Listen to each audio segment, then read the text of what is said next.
The Roman Republic lasted from about 700 BC to 37 BC, and the Empire from 500 AD to about 37 BC.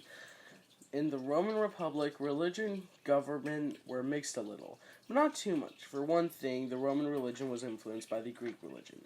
They had many of the same gods and myths and architecture and buildings.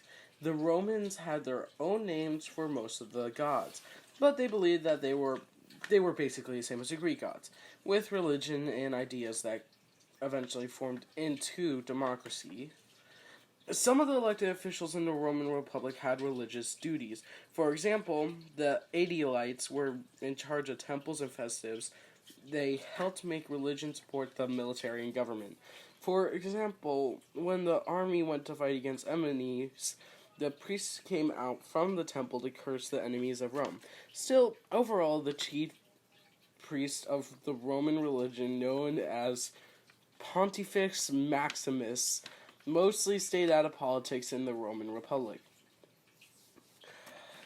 Religion was not always enough to keep everyone happy, obviously. Sometimes the people demanded politic change, and they got it.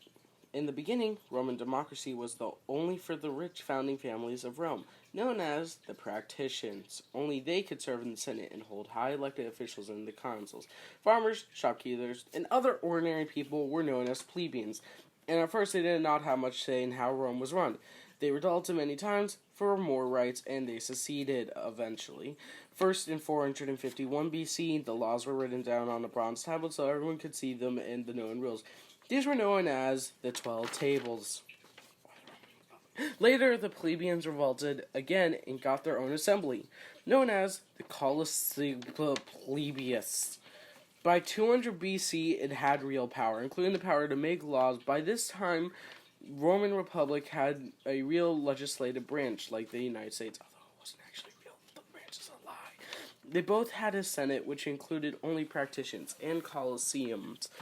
Plebeians, for everyone else, states in the House of Representatives, which is supposed to represent the will of the people. What will? The Roman Republic also had an executive branch. In America, the executive branch has only one chief executive. He is elected by the Electoral College. Other officials in the United States of the executive branch, like the cabinet secretaries, are nominated by the president, by the Senate, and confirmed by the Senate. In Rome, they had two chief executives called consuls. They were elected by an assembly that represented all the people of Rome. It was called the Century Assembly. In an emergency, the consuls could appoint a director to serve temporarily. The Century Assembly and other special assemblies known as the Tribali Assemblies elected the other officials in Roman executive and justicial branches. Praetorians were judges mostly, but sometimes they could be military officers too. Why can't I pronounce anything I type? They were elected by Centurion Assembly. Censors conducted the census and made enforced morality. They are also elected by the Century Assembly. Why can't I read anything I write? The other officials were elected by the Tribal Assembly. Questioners handled the state's money, and tributes were a check and balance. I think I got that wrong.